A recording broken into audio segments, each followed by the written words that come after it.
शारीरिक दुख और मानसिक दुख से सदैव पीड़ित रहता है। ऋषियों की वाणी ध्यान से सुनो। ये सारा जगत, सारा का मतलब सारा जगत, भगत नहीं, जो प्रभु का भगत है वो नहीं, जगत जो इस शरीर और शरीर की भोग सामग्री और उनकी भोग क्रिया इसी में आसक्त है। कोई भी ऐसा इस सृष्टि में नहीं है जो शारीरिक और मानसिक दुख से युक्त ना हो। सर्वज्ञाता ऋषि जन कह रहे हैं, मनोदेह समुत्थाभ्याम दुखाभ्याम मर्दितम जगत।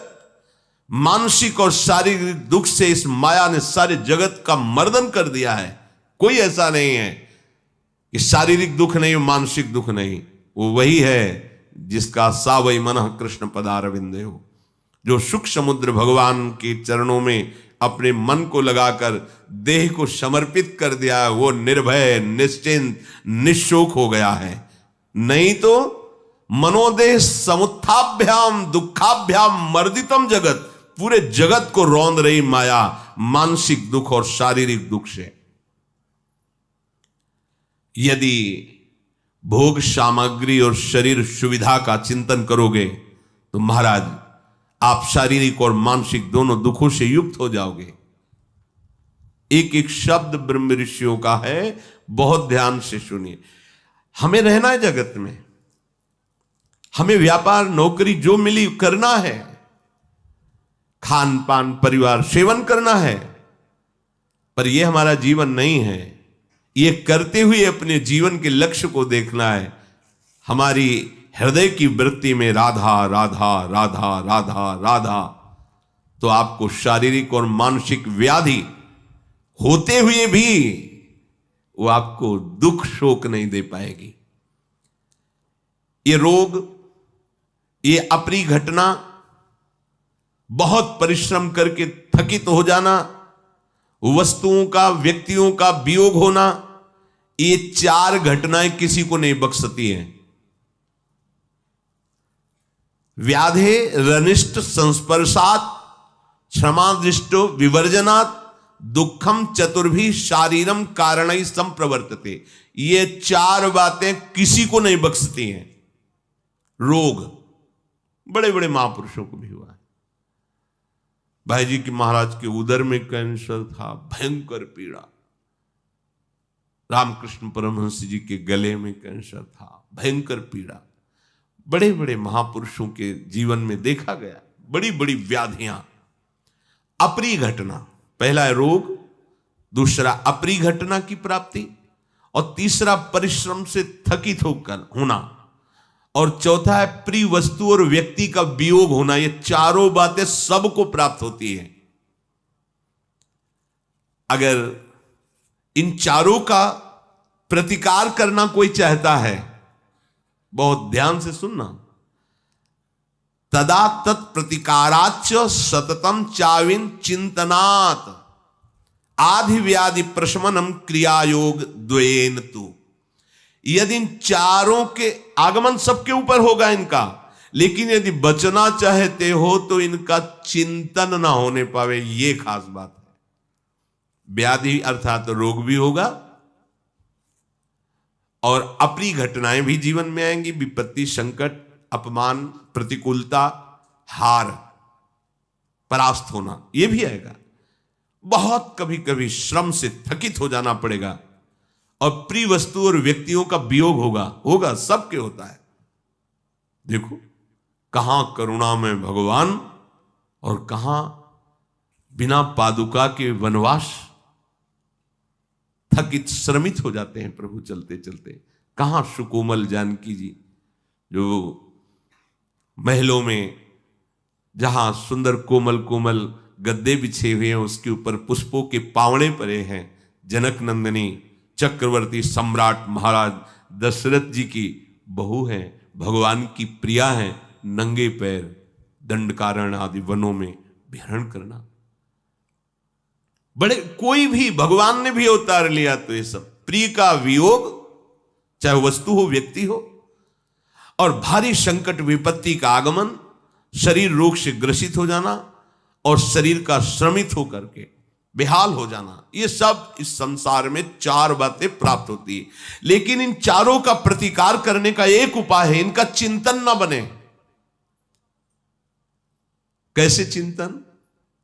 एक एक चित्तवृत्ति यदि भगवान के चिंतन में लगी है, बच जाओगे। इनका प्रभाव आपको प्रभावित नहीं कर पाए। एक ही उपाय है, भगवत चिंतन। भगवत चिंतन है तो ऐसे सब निकलता चला जाएगा और आप परमानंद में डूब जाएंगे। यही बलराम ब्रजवासी ने एक बार बताया था कि उनके परिचय के पड़ोस में रहते, पर उनके गुरुजी ने उनको नियम दिया था भजन का, इतना भजन करना ही है। बड़े भाग्यशाली होते हैं जो गुरु प्रदत्त नियम पर दृढ़ रहते हैं। नहीं 2-4 दिन माला घुमाई फिर मनमानी शुरू हो जाता है। गुरु प्रदत्त नियम आजीवन प्राणपण से निर्वाह करना चाहिए। तो प्रातः काल से वो अपने गुरु का नियम जप का कर रहे थे और उनका पुत्र कहीं बाहर गया हुआ था, तो रास्ते में किसी हेतु से उसके प्राण निकल गए। सूचना ही वो जप में बैठे थे कि आपका पुत्र पधार गया, मथुरा मार्ग में ही उसका शव है।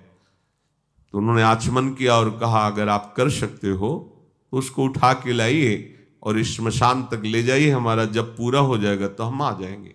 एकदम जैसे कोई बाहरी क्रिया हो, अच्छा पुत्र मर गया, मारा छोड़ दिया, चल।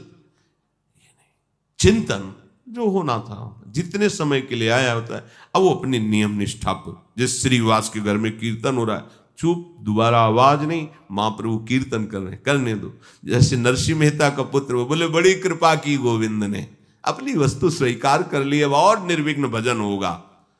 कोई भी आधि व्याधि विपत्ति ये तभी प्रभाव करती जब हम उधर चिंतन करते हैं। इसलिए भगवान आदेश करते हैं अनन्यस चिंतयन्तो माम, मेरा केवल चिंतन करो। ये बड़ी खास बात है। मतिमंतो हृतो वैद्याः शमं प्रागेव कुर्वते मानसस्य प्रियाख्यानै संभोगोपनयैर्नृणाम्। बुद्धिमान पुरुष को चाहिए कि बोलते हुए, हितकर क्रियाएं करते हुए, पर मन को प्रभु में लगा दे तो वो समस्त दुखों से बच जाएगा। बहुत बढ़िया बात है। भारी से भारी विपत्ति, संकट, दुख ये आपको तभी व्यापते हैं जब आपका मन उसमें आसक्त होता है। देखो, शरीर के किसी भी अंग में ऑपरेशन होता है और मन को बेहोश कर दिया जाए या त्वगेंद्री को उस जगह शून्य कर दिया जाए, त्वगेंद्री अपना काम ना कर पावे, तो आपको जागते हुए भी वहां चीरा लगेगा तो आपको पता नहीं चलेगा क्या हुआ।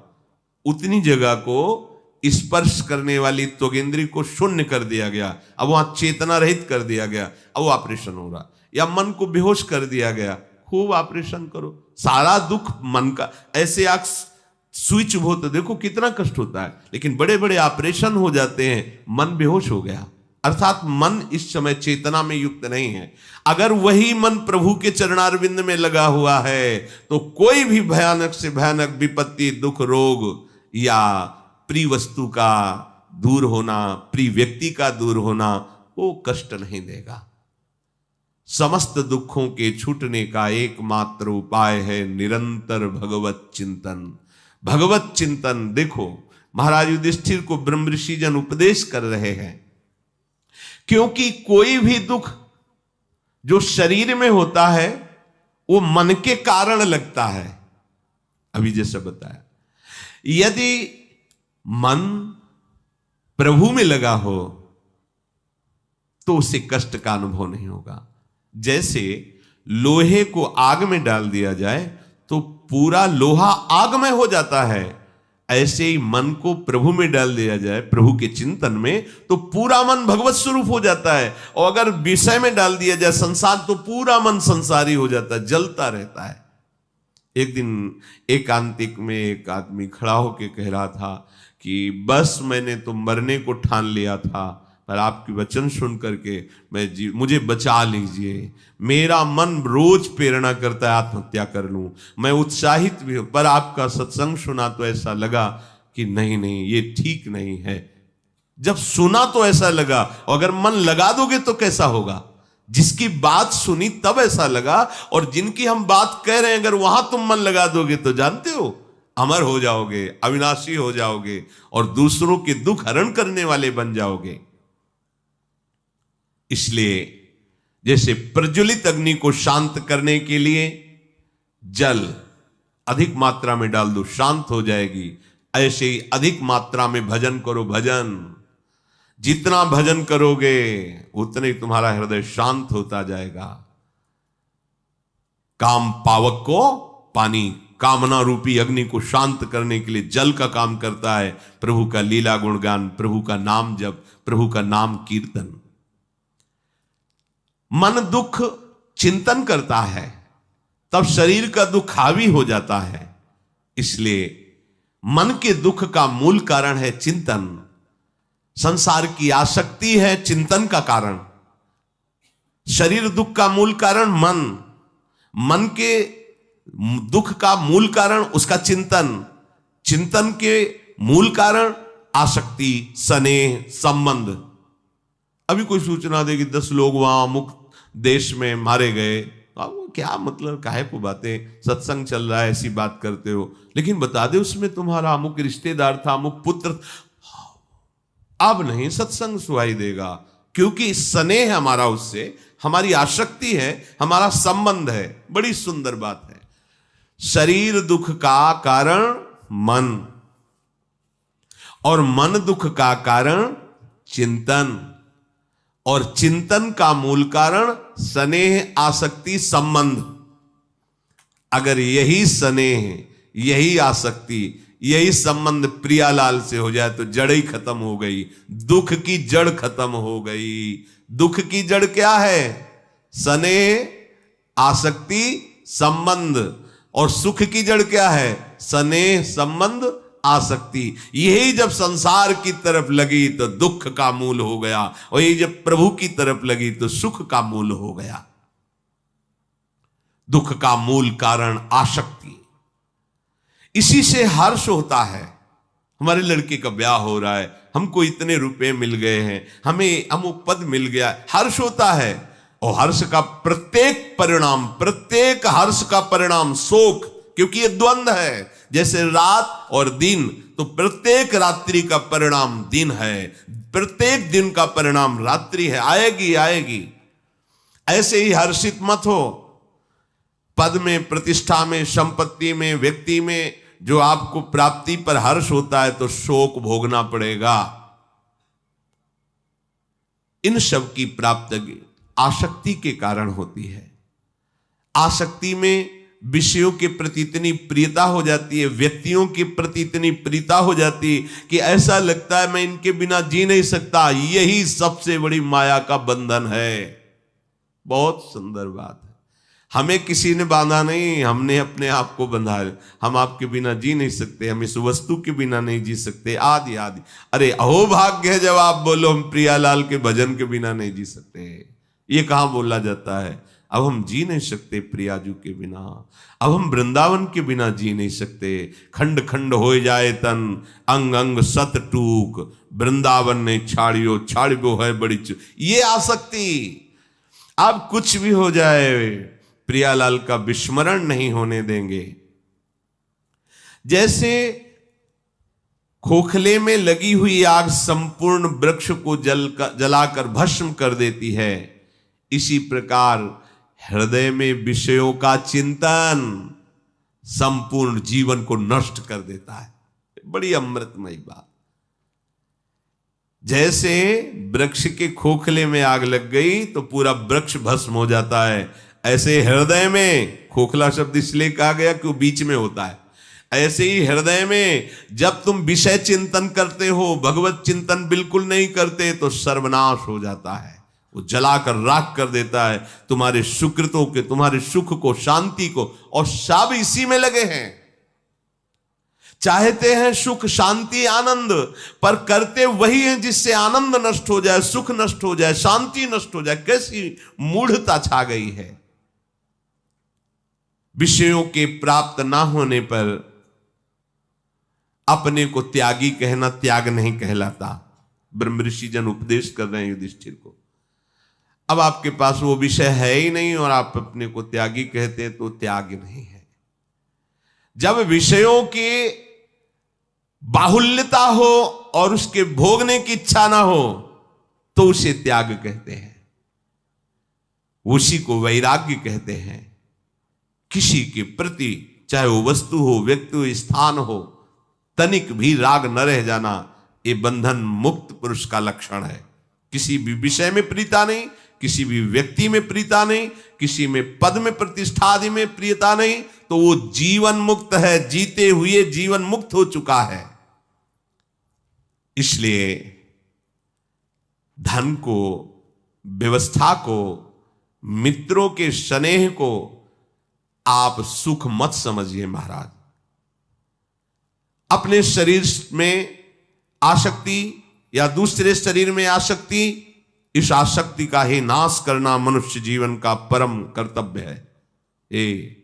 हम लोगों ने क्या पाल रखा है, जितनी आसक्ति बढ़ा लो उतने सुखी हो जाओगे। महापुरुष जन ने क्या अनुभव किया, इस शरीर की आसक्ति को और इस शरीर संबंधियों की आसक्ति को मिटाना इस मनुष्य जन्म का परम कर्तव्य है। आसक्ति मिट गई, मुरारी पादार्पित चित्तवृत्ति, परमानंद में निमग्न हो जाओगे। इस आसक्ति को मिटाने के लिए ज्ञानी महात्माओं का संग, योग युक्त आचरण, शास्त्र का स्वाध्याय और मन को कभी खाली न रहने देना। खाली रहने दोगे शैतान है, पटक देगा। एक शिष्य ने भूत सिद्ध किया, भूत बड़ा बलशाली हुआ आया, बोला काम बताओ, अमुक काम, क्षण में कर देता। उसने कहा काम अगर नहीं बताओगे तो हम तुम्हें उठा पटक देंगे। और वो अपने गुरुजी के पास गए, बोले महाराज हमने भूत सिद्ध किया, और वो कहता है काम बताओ नहीं तो हम तुम्हें मार देंगे, पटक देंगे। और कितना जो काम बताओ क्षण में कराता है, बड़ा बलवान है। हाँ ठीक है, एक डंडा गाड़ो बांस से बल्ली और उससे को चढ़ो उतरो इसी में, जब और कोई काम होगा तो बता देंगे तुम्हारे पास यही काम है। ये मन भूत है और ये काम चाहता है काम, और चाहे जिस काम में लगा दो चट्टे उससे उब जाता है, दूसरा नया चाहता है, नया भोग चाहता है। नहीं दोगे तो मार देगा तुम्हें, ऐसी व्यथा पैदा कर देगा।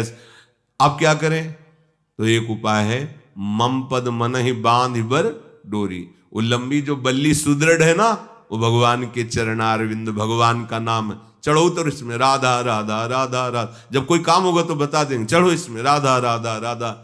ये भूत है, 5 भूतों का सहारा लेकर ये महाभूत जो है ना मन, ये सबकी दुर्गति कर रहा है और राह से कोई जान नहीं रहा है। अरे इसको काम में लगाओ, नहीं मार देगा तुम्हें। खाली मत रखो, कौन सा काम, राधा राधा राधा राधा। शरीर से चेष्टाएं करो और मन से भगवत चिंतन करते रहो। राग के वशीभूत होकर पुरुष जब आकृष्ट होकर काम भोग में उतरता है तो होता उसे महादुख है, पर वो तृष्णा के कारण उसे सुख समझता है, घृणित। धीरे धीरे उसमें सुख ना मिलने के कारण वो नए नए शरीरों की खोज करता है। ब्रह्म ऋषियों के वाक्य हैं, वैसे ही हो रहा है जैसा अनुभव में महापुरुष जन वर्णन करते हैं। अब वो पापिष्ठ पद प्राप्त करता है। पापिष्ठ, पापी, पवित्र संबंधों को भी दूषित कर देता है। उसके अंदर ये ज्ञान नहीं रह जाता। पशु, जैसे पशु को पता नहीं कि ये मां है कि ये बहन है कि ये क्या है, ऐसे ही पापिष्ठ पुरुष की बुद्धि इतनी निकृष्ट होती है कि पवित्र संबंधों को भी वो दूषित कर देता है। उसके द्वारा अब केवल अधर्म ही अधर्म होता है। वो अत्यंत भयंकर पाप बंधन में डालने वाला होता है। किसी ने प्रश्न किया था कि पाप और दुराचार करने वालों को भी पूजा पाठ करते देखा गया है, तो क्या उनको भगवान की प्राप्ति नहीं होगी? तो आप बिल्कुल ऐसा समझो, नौटंकी नाटक फिल्म में भी साधु का रोल करते देखा गया है, तो क्या वो जीवन मुक्त परमहंस हो जाएंगे? क्या नहीं देखा? बैठे हो, पूरा स्वांग वही कर रहे साधु का। क्या उनको अध्यात्म की ऊंचाई पे चढ़ना होगा? क्या उनकी भूमिकाएं बदलेंगी? क्या वो निष्पाप होकर परब्रह्म को प्राप्त हो जाएंगे? क्या नहीं। क्यों? क्योंकि वो नाटक कर रहे हैं, नाटक। और आप भी नाटक देखने जा रहे हैं। नाटक केवल नाटक, तुम जो कुछ नहीं सार, तो ऐसे ही तुम करो पापाचरण, उसके बाद सजाओ आरती सोने की और चढ़ाओ सोने का छत्र, और इसके बाद बोलो ओम जय जगदीश हरे।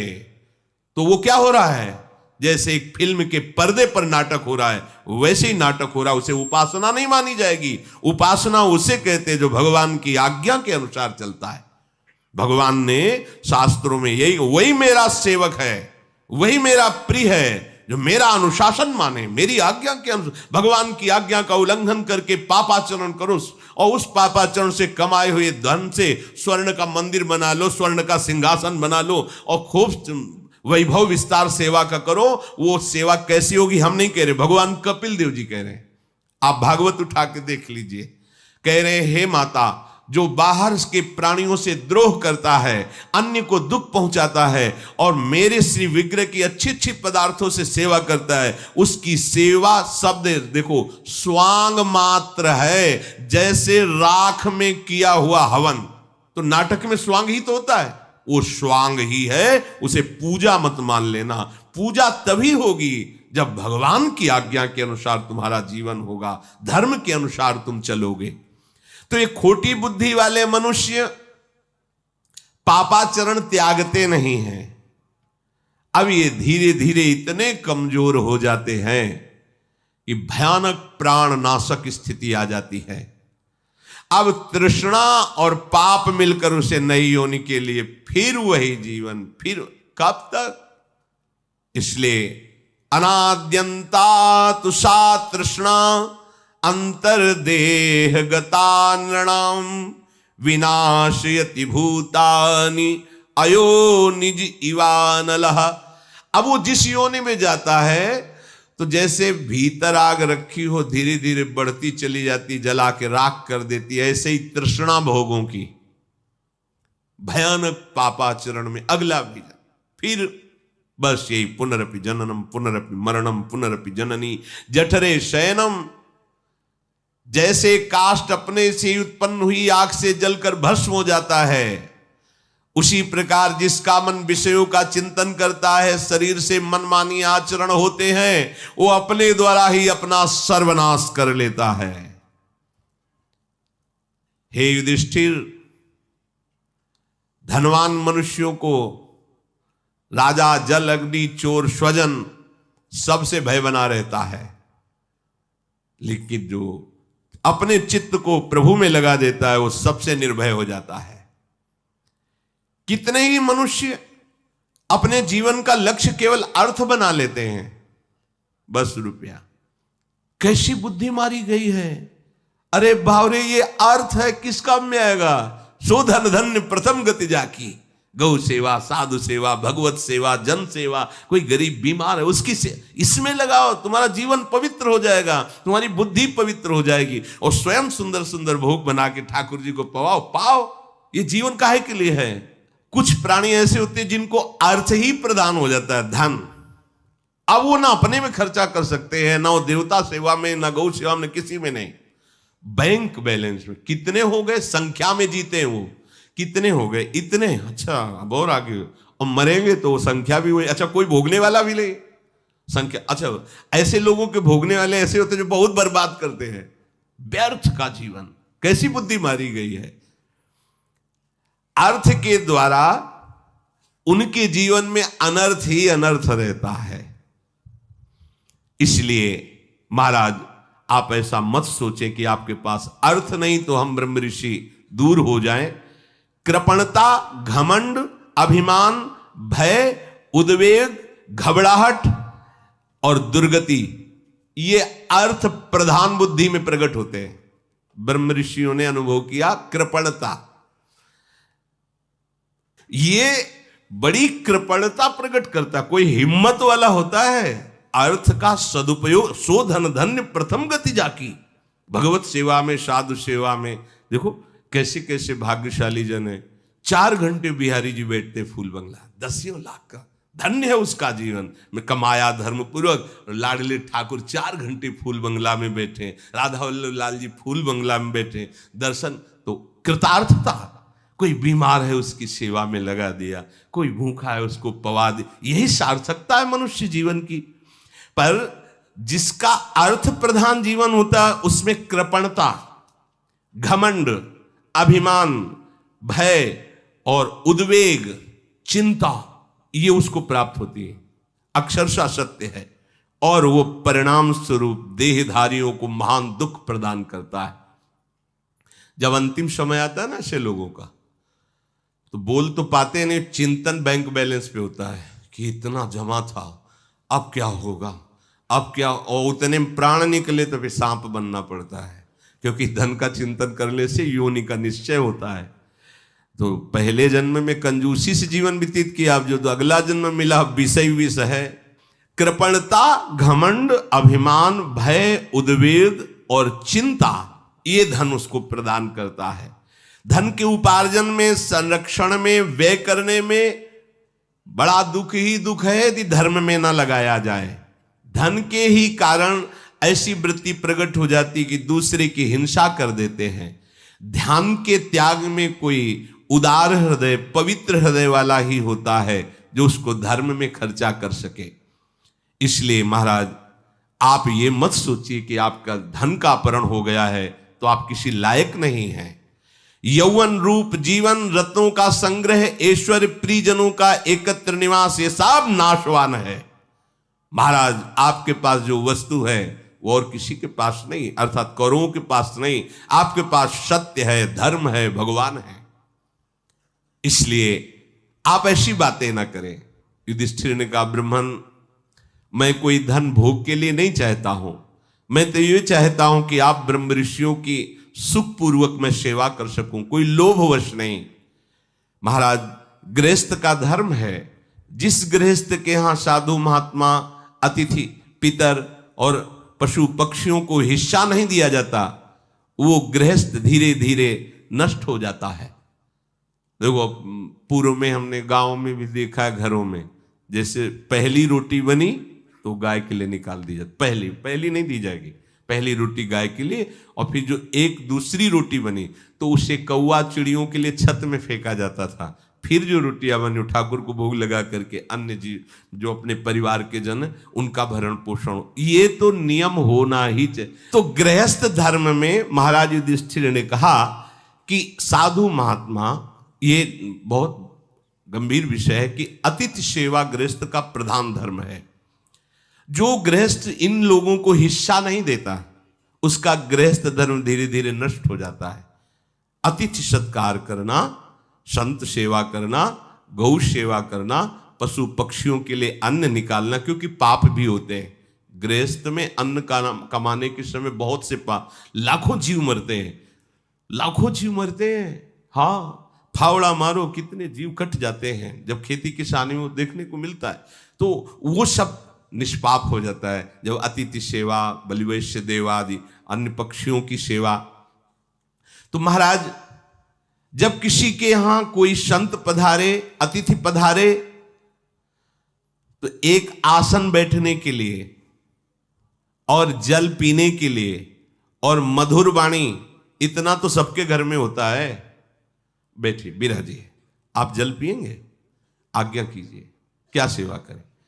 अब इसके बाद भोजन मांगता है तो भोजन दे देते हैं। अब कोई कहता मुझे अर्थ चाहिए, मुझे ये करना है, वो कर, इसमें आप स्वतंत्र हैं, हमारी सामर्थ्य नहीं, हम आपकी ये सेवा नहीं कर। आप भोजन पाना चाहें, नहीं तो फिर आप पधारिए, इसमें कोई आपका अपराध नहीं, कोई अपमान। दूसरी बात, अगर कोई संत महात्मा अतिथि आते हैं, आपको संशय है कि पता नहीं, मन में आ गया कि, तो दरवाजा मत खोलिए। हाँ महाराज, प्रणाम, राधे श्याम, आप जल पिएंगे, आपकी क्या आज्ञा है? हाँ, हम असमर्थ हैं, हमारे घर में कोई है नहीं, इसलिए अभी खोल नहीं सकते और हम ये दे नहीं पाएंगे, राधे श्याम। दबकाने की, अनादर करने की, या आप अंदर हैं ना बोलने की, ऐसी आपके दरवाजे पे आए, हाँ राधे राधे, कैसे आगमन हुआ, हम ये चाहिए, नहीं ऐसा नहीं है, हम आपको 2 रोटी दे सकते हैं, वो भी बाहर से दे सकते हैं क्योंकि हमारे घर में कोई है नहीं। ऐसा साफ बिल्कुल पवित्र व्यवहार होना चाहिए, पर अतिथि का अपमान नहीं करना चाहिए। चल भाग भिखारी, ऐसा नहीं। ना जाने किस भेष में भगवान तुम्हें कृतार्थ करने के लिए आए। पर हम ये नहीं कहते कि आप दरवाजा खोल दीजिए, क्योंकि समय है, छल कपट का भी राज्य है, तो आप सावधान होते हुए अतिथि सेवा करें। जो अपने घर आए हुए किसी साधु को या अतिथि को रोष भरी दृष्टि से देखता है, आ गया ऐसे ऐसे रोष भरी दृष्टि से देखता है, उसके सुकृत नष्ट हो जाते हैं। अतिथि का वापस जाना पुण्यों का नाश करना है। ये ब्रह्मर्षि जन युधिष्ठिर को जब उपदेश किए तब युधिष्ठिर जी ये बात उनको कह रहे। और जो अपने घर में साधु महात्मा अतिथि भिक्षुक कोई आया है, प्रेम भरी दृष्टि से देखना ही चाहिए, मेरे भगवान है इस रूप में। फिर प्रश्न उत्तर, मीठे वचन बोले। दो बातें तो सबके पास है, राधे श्याम क्या आज्ञा है, बस इसके आगे आप स्वतंत्र हैं। आपकी इच्छा है दीजिए, आपकी इच्छा नहीं तो आप मत दीजिए। आपकी सामर्थ्य तो दीजिए, आपकी सामर्थ्य नहीं दी, आपको लग रहा है कि नहीं देना चाहिए, मत दीजिए। लेकिन मृदु वचन बोले, नहीं हमारी सामर्थ्य नहीं, या हमारे अंदर प्रेरणा नहीं हो रही, हम नहीं दे सकते आपको, आप पधारिए, बस मृदु वचन। इसके बाद वो कुछ बोलता रहे, आपसे कोई मतलब नहीं। जैसे एक ने प्रार्थना की थी कि हमको किसी ने कहा कि हमें यज्ञ कराने या अमुक कार्य कराए, इतने रुपए दो नहीं तो हम सांप दे देंगे। ऐसा कहीं भी दान नहीं, बिल्कुल नहीं, बिल्कुल नहीं ऐसा। और देखो, सांप वरदान देने में वो समर्थ होते हैं जिनके पास होता है, और जिनके पास होता है तो ये कभी कर नहीं सकते, ये भी ध्यान रखना। जिनके पास होता है सांप वरदान देने की सामर्थ्य, वो ये कभी कभी नहीं कर सकते। मंगवे भलो न बाप सो जो प्रभु राखे टेक। अरे कैसे अनंत ब्रह्मांडों के स्वामी का दास होकर के 10-10 रुपये या कुछ हमें यज्ञ कराना है, हमें दान नहीं।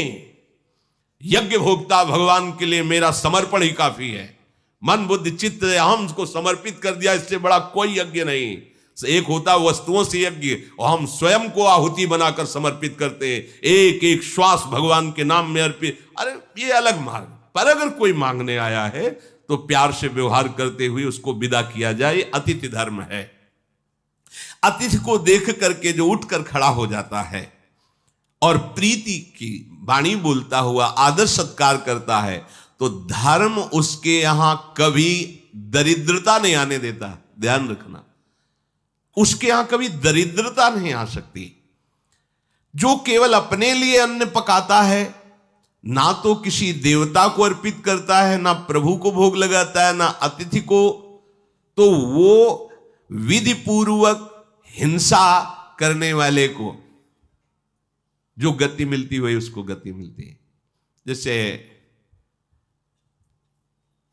अपने घर में भोजन बना तो सबसे पहला भाव होना चाहिए कि इसे भगवान को भोग लगाओ, न जाने कोई संत महात्मा आ जाए। अब आजकल के देखा गया ना ऐसे है, ये नहीं, बहुत सब रसोई पवित्र होना चाहिए। ध्यान रखना, वो रसोई एक यज्ञ है, पता नहीं कौन आ जाए। और एक बार जो घर का मालिक है या घर का मुखिया है, उसको एक बार दरवाजे पे जाना चाहिए भोजन पाने के पहले, देखना चाहिए कोई गाय, कोई कुत्ता आया, कोई संत महात्मा आया, कोई अतिथि, तो ऐसा नहीं देख के फिर प्रणाम कर। ये पद्धति है, इससे कभी दरिद्रता नहीं आएगी। जो हिंसात्मक वृत्ति का फल मिलता है, इनको काटा उनको, वही दंड उसको मिलता है। भगवान ने गीता में कहा जो अपने लिए भोजन बनाता है वो पाप खाता है, भगवान ने भी संकेत किया। तो देखो, हम सब भगवान की सृष्टि में इतना तो करो ही, जो भोग बन रहा है वो पहले प्रभु के सामने, बहुत जल्दी है तो दिखाई दो ना कि तुम्हें पवाने की तो श्रद्धा नहीं, पर देख तो लो महाराज, दृष्टि भोग लगा लो, ऐसे दिखा दिया अपना पाओ जाके, इतने में ही राजी हो जाएंगे हमारे प्रभु। और एक रोटी तो निकाल ही दिया करे, छत में जाके डाल दिया, या कहीं ऐसे चिड़िया है, कोई भी कौआ पशु पक्षी पालेगा, भोजन से हिस्सा निकालना चाहिए। कुत्ते को, भूखे को, कौओं को, अन्य जीवों को ये वैश्य देव नामक महान यज्ञ कहा जाता है। यह अनुष्ठान प्रत्येक गृहस्थ को करना चाहिए। गृहस्थ मनुष्य जो अतिथि सेवन करके गऊ का ग्रास निकालकर कौए कुत्ते के लिए अन्न, उसे विघस कहते हैं, वो अमृत के समान भोजन हो जाता है। अतिथि को नेत्र भरी दृष्टि से देखना, मन में प्रसन्नता आना, मधुकर वचन मतलब प्रिय वचन बोलना, और यदि वो सम्माननीय है तो पीछे पीछे 4 कदम चल जाना, ये बहुत, जैसे गुरुजन आए और वो जा रहे हैं तो आपको दरवाजे से निकलकर कुछ कदम उनके साथ जाना, फिर उनकी चरण धूल माथे पे रख के वापस चले आओ। इस प्रकार से उसे अतिथि यज्ञ का फल प्राप्त होता है। तो महाराज, हम कोई अर्थ इसीलिए नहीं चाहते कि भोगों के लिए, हम चाहते हैं कि हमारे पास इतनी व्यवस्थाओं की आप जैसे महात्माओं को पवा सकते हैं। फिर उन ऋषियों ने कहा कि राजन, यदि आपको ऐसी ही आकांक्षा है तो हम एक उपाय आपको बताते हैं। संपूर्ण चराचर का पोषण भगवान सूर्य के द्वारा होता है। हम आपको मंत्र देंगे, स्तोत्र देंगे, आप उसका अनुष्ठान करें तो साक्षात भगवान सूर्य, बहुत बड़ा महिम स्तोत्र है, 108 नाम है। और भगवान व्यासदेव जी लिखते हैं कि इससे पवित्र धन की प्राप्ति और संकट निवृत्ति और दरिद्रता का नाश निश्चित हो जाएगा। जो प्रातःकालीन सूर्योदय होने पर स्नान करके, और जैसे जैसे भगवान सूर्योदय हो रहे हैं, वो 108 नाम भगवान सूर्य के हैं, उनका गान करते हुए उन्हें प्रणाम करें और कुछ समय तक, तो फिर उससे भगवान सूर्य की कृपा से उसकी संकट निवृत्ति, पवित्र अर्थ की प्राप्ति का साधन, और कभी दरिद्रता उसके यहाँ नहीं आएगी। शेष चर्चा आगे। श्री राधा वल्लभ लाल की।